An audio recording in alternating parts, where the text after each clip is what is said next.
The legend of killer की episode 31 के साथ हाजिर हूँ। तो फिर चलिए एक्सप्लेनेशन शुरू करते हैं। एपिसोड की शुरुआत में हमें पीटर बताता है कि फोटारोक फॉर्मर सोवियत यूनियन का सबसे खराब इन्वेंशन है जो सिर्फ कुछ बूंदों से ही हजारों लोगों का जान ले सकता है।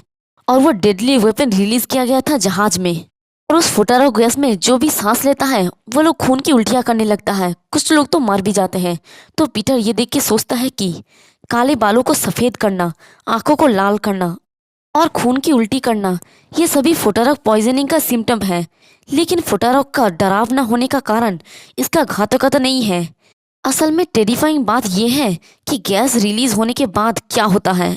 और देखते हैं कि हॉलवे में सारे वीआईपीस लोग एक साथ दौड़ने लगते हैं और चिल्ला के कहते हैं कि भागो, गैस आ रहा है। तो पीटर ये सब कुछ देखकर फिर से अपने मन में कहता है कि सामूहिक के आतंक, हॉलवे, कैसीनो, लॉबी और स्विमिंग पूल से ये पूरा जहाज नर्क में बदल गया है। जो लोग जहाज के कोने में फंसे हुए हैं वो लोग समझदारी वाला डिसीजन नहीं ले सकते। घबराए हुए लोगों को बचाने के लिए मुझे उन सभी को डेक पर ले जाना पड़ेगा, यानी शिप के एकदम छत पे। चाहे कुछ भी हो, इस समय मेरे पास जो सबसे तेज और इफेक्टिव मेथड है वो है एक इमरजेंसी अनाउंसमेंट। लेकिन पूरे जहाज पर गुजरने के बाद मुझे पता चला कि इस क्रूज शिप पर कोई भी इमरजेंसी सायरेंस या फिर ब्रॉडकास्टिंग सिस्टम नहीं है। लेकिन मैं लोगों पर एक एक करके चिल्ला के उन्हें डेक पर नहीं ले जा सकता। और सबसे इम्पोर्टेंट बात, वो जो बेखबर होके सो रहा है वो खतरे में पड़ जाएगा। ये बहुत ही बुरा हुआ। मेरे रूम तक वापस जाने का सिर्फ एक ही रास्ता है, लेकिन मैं पहुंच नहीं पा रहा हूँ। आखिर मुझे क्या करना चाहिए? और पीटर उस भीड़ की वजह से आगे ही नहीं बढ़ पाता है। तभी उसे किसी की आवाज़ आता है और कोई कहता है कि रुको प्लीज़, मुझे धकेलो मत। और पीटर सामने देखकर काफ़ी ज़्यादा हैरान हो जाता है क्योंकि सामने होता है प्रेसिडेंट चो यन चंग, जो अपने पीठ पर साइमन को उठा के ला रहा होता है। तो वो भी पीटर को देख लेता है और कहता है कि सोंगू। तो पीटर जल्दी से उनके पास चला जाता है और कहता है कि मैं उन्हें कैरी कर लूँगा, प्लीज़ आप भागने के लिए कोई सेफ जगह ढूंढ लें। तो प्रेसिडेंट चोई कहता है कि सोंगू, क्या तुम जानते हो कि देहा वर्ल्ड में बेस्ट कैसे बना? स्किल और लोग। एक बार जब मैं उन्हें हासिल कर लेता हूँ तो मैं उन्हें कभी भी नहीं छोड़ता। यही मेरा बिजनेस का फाउंडेशन है। और वो मुस्कुरा के कहता है कि चाय अभी तक ठंडा नहीं हुआ है, इसलिए तुम इसे मुझ पर छोड़ दो और जाओ और तुम्हें जो करना है वो करो। तो ये सुन के पीटर कहता है कि मिस्टर प्रेसिडेंट, और वो उसे देखकर अपने मन में कहता है कि किसने सोचा होगा, समय गुजर गया है लेकिन वो छोटा सा बच्चा पलक झपकते ही एडल्ट हो गया है। और वो भी मुस्कुरा के कहता है कि तो फिर मैं उन्हें आप पर छोड़ता हूँ और मैं जल्दी ही वापस आ जाऊंगा मिस्टर प्रेसिडेंट। ये कह के वो वहाँ से चला जाता है। तो ये देख कर प्रेसिडेंट चोई कहता है कि सोंगो रुको, वहाँ पर वो डायरेक्शन जहाँ पॉइजनस गैस फैल रहा है, तुम वहाँ पर क्यों जा रहे हो? यहाँ वापस आओ। लेकिन हमारा पीटर कुछ भी नहीं सुनता और बड़ी तेजी से सामने की तरफ जहाँ से वो गैस आ रहा होता है उसी की तरफ भाग के जा रहा होता है। तो प्रेसिडेंट चोई उसे देखकर अपने मन में कहता है कि वो बिना कुछ सोचे ही भाग गया। उसके जैसा एक यंग लड़का वहाँ पर क्या करेगा? मैं जानता हूँ कि मुझे उसे रोकना चाहिए, लेकिन मेरा एक पार्ट उसे इम्पॉसिबल काम करने की उम्मीद करता है। अगर ये वो है तो वो कुछ भी करने में सक्षम है। काफ़ी समय पहले जैसे मुझे भी ऐसा ही महसूस हुआ था पीटर के बारे में। फिर हमें स्वॉर्ड घोस्ट का सीन दिखाया जाता है जहाँ पर उस गैस की वजह से उसके आदमी भी मर रहे होते हैं। और इधर स्वॉर्ड घोस्ट अपने एक आदमी को ड्रिंक सर्व करते हुए कहता है कि यहाँ पर चलो इसे एक टोस्ट करते हैं मेरे जीत के नाम पर। और उसे लगता है कि यहाँ पर उस फोटारोक गैस की वजह से पीटर, साइमन, चोयनचंग और सारे वीआईपीस भी मर गए होंगे। इसलिए वो कहता है कि पीटर और हमारे सभी वीआईपी और स्वॉर्डसेंट के खिलाफ वो सब मर चुके हैं, है ना? उस गैस की वजह से तो वो सभी लोग पिघल गए होंगे, यहाँ तक कि उनकी हड्डियाँ भी, है ना?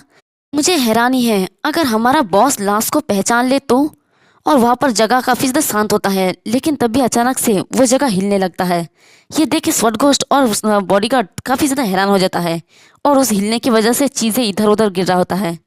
तो ये देख के स्वॉर्ड घोस्ट हैरानी से सोचती है कि जहाज झुक रहा है, आखिर चल क्या रहा है? आखिर मेरे इस शिप पे चल क्या रहा है? और देखते हैं कि ये शिप पूरी तरह से पीछे की तरफ झुक गया होता है। और फिर हमें 5 मिनट पहले का सीन दिखाया जाता है जहाँ पर हमारा पीटर कंट्रोल रूम में होता है और वो उस शिप के साथ कुछ छेड़खानी कर रहा होता है। तो पीटर या फिर शायद इस कंप्यूटर से ही आवाज़ आता है, मैनेजर की अथॉरिटी से इमीडिएटली इफेक्टिव अथॉरिटी रेगुलेशन बंद हो गया है। एरिया 1 में फास्ट ब्लास्ट टैंक तक पहुंचना टैंक को ओपन करो। और पीटर बताता है कि बड़े जहाज़ों में ब्लास्ट टैंक होता है। यहाँ पर पानी के ऊपर जहाज सेफली क्यों तैर सकता है? इसका कारण है क्योंकि जहाज का बैलेंस रखने के लिए बड़े टैंकों में पानी भरा जाता है। अगर एक टैंक से पानी निकल जाता है तो शिप तुरंत अपना बैलेंस खो देगा और टिप्स देना शुरू करेगा। घोस्ट क्रूज इस शिप में इमरजेंसी सायरन्स या ब्रॉडकास्टिंग सिस्टम नहीं है। हर कोई पैनिक स्टेट में है। उन लोगों के लिए जो दूसरों की चीख भी नहीं सुन सकते। इमरजेंसी सायरन और ब्रॉडकास्टिंग सिस्टम की बात तो छोड़ ही दो, एकमात्र वार्निंग जिसके बारे में सभी को पता होगा। और मशीन से आवाज आता है कि मैनुअल कमांड कंफर्म हो गया है, एरिया 1 में टैंक खोल दिया गया है। और पीटर फिर से बताता है कि एकमात्र वार्निंग जिसके बारे में सभी को पता होगा, अगर मैं आगे नहीं बढ़ूंगा तो मैं मर जाऊंगा। और मैं उनका यही इंस्टिंक्ट को यूज करने जा रहा हूँ। यानी सभी के मन में यही होगा कि अगर मैं नहीं आगे बढ़ूंगा तो मैं मर जाऊंगा, इसलिए वो सभी लोग ऊपर की तरफ भागने लगेंगे। और इधर होता भी यही है। सभी लोग डर के मारे चिल्ला के कहता है कि जहाज झुक गया है, मुझे बचाओ बचाओ, सब लोग ऊपर की तरफ चलो। और सब लोग दुम दबा के ऊपर की तरफ भागने लगता है। और पीटर फिर से कहता है कि जब वो लोग ऊपर की ओर दौड़ रहा है तो वो गैस जो हवा से भी ज्यादा घना है वो नीचे की ओर डूब जाएगा। हमने इसके साथ समय खरीदा है। जब तक जहाज अपने बैलेंस रिगेन नहीं कर लेता, मैं स्वॉर्ड घोस्ट को हराने जा रहा हूँ। और इधर दूसरी तरफ सभी लोग चिल्ला के कहता है कि इस तरफ आओ, सब लोग यहाँ ऊपर की तरफ आओ। तो प्रेसिडेंट चो यांग चंग भी ऊपर की तरफ जाने लगता है। और ऊपर की दरवाजे पर एक आदमी सबको चिल्ला चिल्ला के कहता है कि यहाँ पर ये दरवाजा हमें डेक की ओर ले जाएगा। तो उसकी बात सुन के सब कुछ लोग कहता है कि वो कह रहा है कि हमें ऊपर की तरफ जाना चाहिए। तो वो आदमी कहता है कि तुम सभी को अभी जल्दी करना होगा। लेकिन तभी उस आदमी को एक बुलेट लगता है और जिससे वो नीचे गिर के मर जाता है। और देखते हैं कि वो वाला दरवाजा खोल के 2 आदमी आता है जिसके हाथ में गन होता है। और उसी ने ही उस आदमी को मार डाला। और वो लोग उस ऊपर जाने वाले दरवाजे को भी बंद कर देता है। तो सभी लोग चिल्ला के कहता है कि क्रू मैन ने उसे मार डाला, लानत है, उन लोगों ने दरवाजे को भी लॉक कर दिया। तो एक लड़की कहती है कि क्या कोई दूसरा एग्जिट नहीं है? तो ये सुन के वो आदमी कहता है कि क्या तुम बेवकूफ़ हो? अगर ऐसा होता तो मैं पहले ही डेक पर पहुंचा होता। दूसरे एग्जिट में फुटर और गैस घिरे हुए है, ये पहले ही हमें पकड़ चुका है।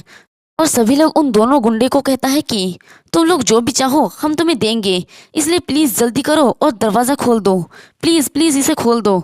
तो उन सभी की ये सब कुछ बातें सुन के एक आदमी हंसते हुए कहता है कि मुझे वो अमीर लोग पसंद नहीं थे, इसलिए ये बहुत ही बढ़िया है। तो दूसरा वाला कहता है कि मुझे रियलाइज हुआ कि जब किसी को जहर दिया जाता है तो वह हर कोई समान होता है। लेकिन तभी दरवाजे पे एक जोरदार मुक्का पड़ता है और ये देख के वो दोनों ही काफी ज्यादा हैरान हो जाता है। लेकिन तभी दूसरा मुक्का पड़ता है जिससे वो दरवाजे में एक छाप छोड़ जाता है। ये देख के वो लोग चिल्ला के कहता है कि आखिर चल क्या रहा है, इसे ब्लॉक करो। लेकिन दरवाजा टूट के वो दोनों एकदम दूर जाके गिरता है। और वहां पर कोई कहता है कि एंड में ये मेरे फिस्ट से टूट ही गया, लेकिन तुम एक इनक्रेडिबल डोर थे। और ये होता है हमारा जे और ह्योन। और जे ने अपने पंच से ही उस दरवाजे को तोड़ दिया होता है।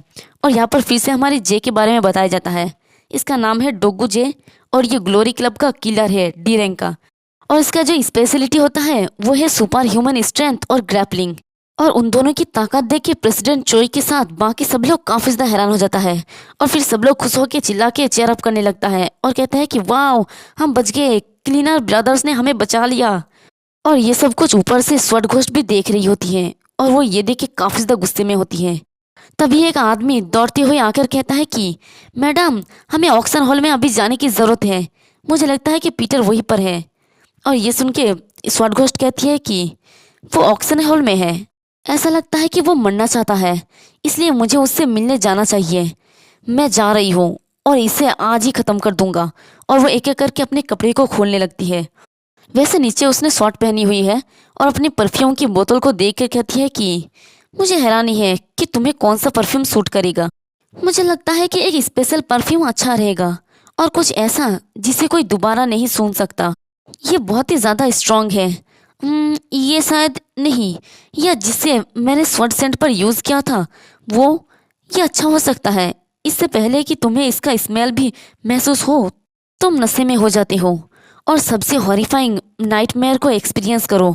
नहीं, मैं इसे यूज़ कर सकती हूँ। और ये सब कुछ बॉडीगार्ड पीछे से देख रहा होता है। और स्वॉर्ड घोस्ट आगे बढ़ती हुई कहती है कि मैं इसकी राह देख रही हूँ। मुझे हैरानी है कि इस स्मेल को सूंघने के बाद उस बुढ़े को कौन सा नाइटमेयर आएगा। भले ही वो पीटर क्यों ना हो, वो इसको रेजिस्ट नहीं कर सकता।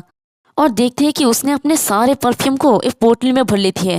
वैसे अगर उसे ऐसा ही लगता है कि पीटर उसके सामने कुछ भी नहीं, तो पता नहीं इतने सारे परफ्यूम को क्यों ले जा रही है। फिर हमें ऑक्शन हॉल का सीन दिखाया जाता है, जहाँ पर स्टेज पर हमारा पीटर खड़ा होता है लाइट के नीचे, और दरवाज़ा खोल के स्वॉर्ड और उसका बॉडीगार्ड आता है। तो स्वॉर्ड उसे देखकर हंसते हुए कहता है कि देखो तो, पीटर और चो यन चंग एक साथ मिलकर काम कर रहा है। लेकिन तभी वो हैरानी से कहती है कि लेकिन तुम यहाँ पीटर की जगह पे क्या कर रहे हो। लेकिन पीटर उसकी बातों पर कोई जवाब नहीं देता। ये देख के स्वॉर्ड कहती है कि हे, तुम रिप्लाई क्यों नहीं दे रहे हो, आखिर पीटर कहाँ पर है। तुम कमीने बच्चे, जब कोई एडल्ट तुमसे कुछ पूछता है तो तुम्हें जवाब देना चाहिए। तभी पीटर माइक में कहता है कि और अब घोस्ट क्रूज का फाइनल ऑक्शन शुरू होता है। आज का आइटम क्या न्यू डिसाइपल ग्लोरी क्लब के न्यू बॉस द्वारा पर्सनली चुना गया है। ओह नहीं, मैं डिसाइपल के टाइटल का यूज कैसे कर सकता हूँ। 11 में से फ्रॉड स्वॉर्ड घोस्ट। तो ये सुन के स्वॉर्ड घोस्ट गुस्से में कहती है कि तुम क्या बकवास कर रहे हो। तो पीटर आगे कहता है कि उसकी दूसरी नाम है वंडरिंग घोस्ट ब्लेड का हेड और जापान का स्ट्रॉन्गेस्ट स्वॉर्ड। ओह, तो तुम एक जंग लगी हुई स्वॉर्ड की तरह होगी जिसके चारों ओर ग्लोरी घूम रहा है। तो इसका स्टार्टिंग बिड होता है 101 से। ये सुन के स्वॉर्ड घोस्ट गुस्से में अपनी स्वॉर्ड को निकाल के आगे बढ़ने लगती है और कहती है कि ये कमीना बच्चा। लेकिन तभी बॉडीगार्ड उसे रोक लेता है। तो पीटर आगे कहता है कि 101 और कोई बोली लगाएगा। ठीक है, तो फिर 51। अच्छा ठीक है, 31। ओह, सच में इससे सस्ता कुछ भी नहीं मिल सकता। 21, 10-1। ओह, ये सच में काफ़ी ज़्यादा बदकिस्मती है, क्योंकि कोई भी इसे खरीदना नहीं चाहता। लेकिन तुम प्लीज़ अपसेट मत होना स्वॉर्ड घोस्ट। और वो बहुत ही गुस्से में कहता है कि मैं ये मेक श्योर करता हूँ कि तुम्हें वो मिलेगा जिसका तुम हकदार हो। तुम इसके बारे में क्या सोचते हो स्वॉर्ड घोस्ट 01। और ये सुन के स्वॉर्ड घोस्ट और भी ज़्यादा गुस्सा हो जाती है और कहती है कि ये बास्टर्ड कमीना बच्चा आखिर है कौन। तभी पीटर कहता है कि इससे पहले मैं तुमसे कुछ पूछना चाहता हूँ। उस रात क्या तुम्हें सच में विश्वास है कि तुमने स्वर्लिंग स्वॉर्ड सेंट को हरा दिया है। और वो भी अपने स्वॉर्ड को निकालते हुए कहता है कि नहीं, तुम्हें अभी भी बहुत लंबा रास्ता तय करना है। मैं तुम्हें दिखाता हूँ कि स्वर्लिंग कट का प्राइम, जिसका यूज हमने जनरेशन तक साथ साथ करते रहे हैं। और हमारा पीटर भी बिल्कुल साइमन की स्टाइल से खड़ा हो जाता है स्वॉर्ड को लेकर। और इसी के साथ ही हमारा ये वाला एपिसोड भी खत्म होता है। एक्सप्लेनेशन पसंद आई तो कमेंट करके ज़रूर बताना। वीडियो को लाइक और चैनल को सब्सक्राइब कर देना। शुक्रिया।